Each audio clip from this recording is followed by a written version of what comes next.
Sam Pitroda ने आज फिर से एक स्टेटमेंट कर दिया है जिसकी बड़ी आलोचना हो रही है। आप क्या कहेंगे कि ऐसे रंग रूप पे ऐसे कमेंट, इस पर क्या कहेंगे आप? देखिए, सैम पित्रोदा जी गांधी नेहरू परिवार के सबसे नजदीकी सलाहकार हैं। उनका पूरा जो रणनीति रहती है, जो सोच रहती है, वो सैम पित्रोदा जी तय करते हैं। आपने देखा कि पहले भी जब राहुल गांधी जी विदेश में जाके देश का बदनामी करते थे, देश के लिए बुरा भला कहते थे, तब भी सैम पित्रोदा जी उनके सब कार्यक्रम आयोजन करते थे और शायद उन्हीं के कहने पे ये सब विवादित बयान विदेश में भी दे चुके हैं राहुल गांधी।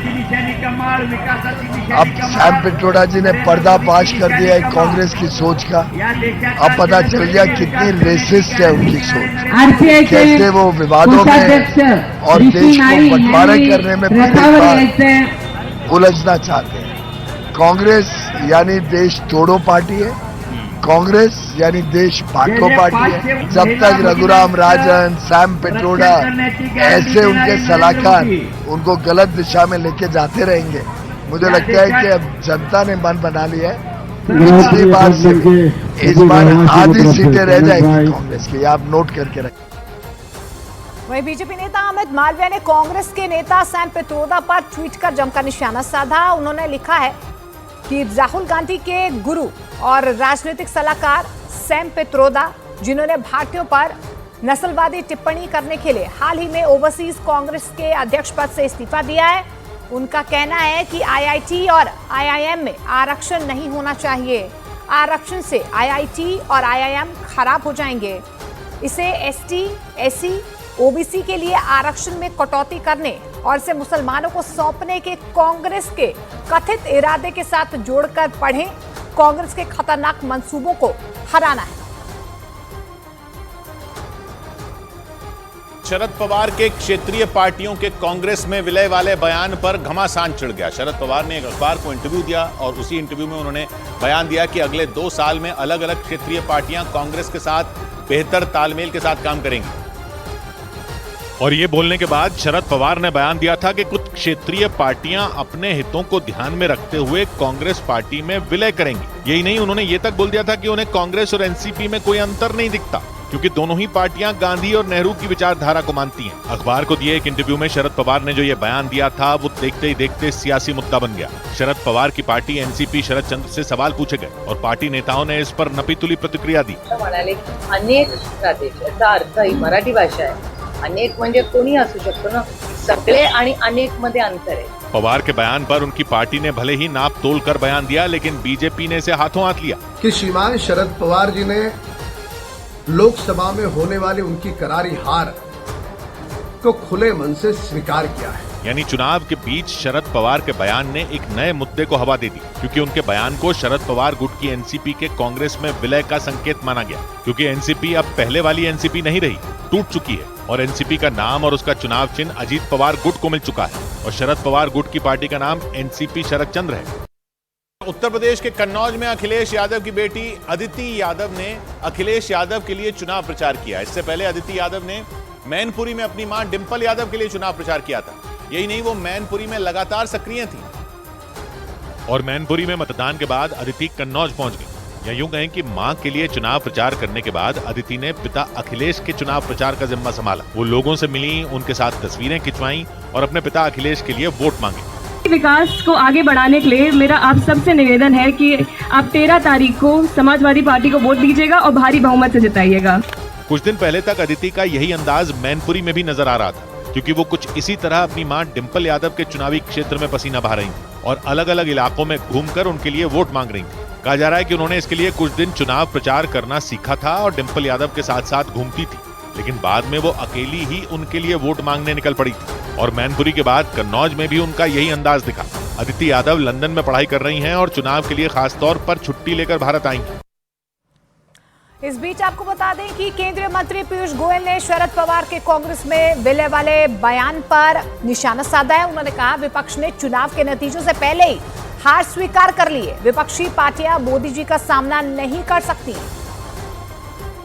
आने वाले कुछ 2-3 सालों में ऐसी नौबत आ सकती है कि कुछ क्षेत्रीय पार्टियां कांग्रेस में विलीन हो सकती है। आप इस स्टेटमेंट को कैसा देखते हैं?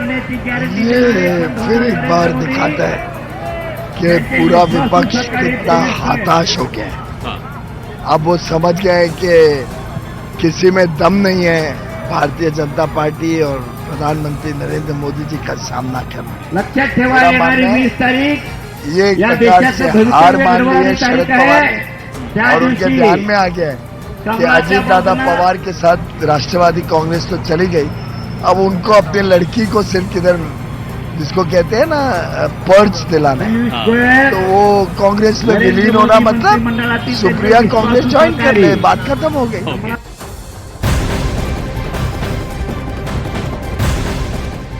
और बीएसपी सुप्रीमो मायावती के अपने भतीजे आकाश आनंद को पार्टी के कोऑर्डिनेटर पद से हटाए जाने पर समाजवादी पार्टी के अध्यक्ष अखिलेश यादव उन पर हमला बोल रहे हैं और लोकसभा चुनावों में बीएसपी को एक भी सीट नहीं मिलने का उन्होंने दावा किया है। वहीं मायावती ने पलटवार करते हुए अखिलेश और उनकी पार्टी को घोर दलित विरोधी बताया।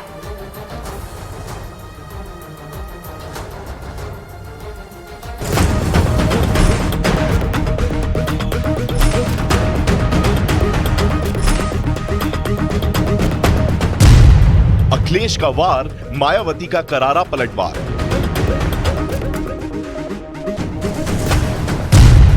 भतीजे पर सवाल, मायावती का बचाव।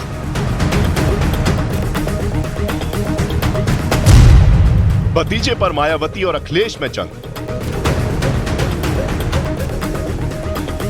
2024 के सबसे बड़े दंगल यानी लोकसभा चुनाव के बीच बीएसपी सुप्रीमो मायावती के अपने भतीजे आकाश आनंद को पार्टी के कोऑर्डिनेटर पद से हटाए जाने पर यूपी की सियासत में उबाल आ गया।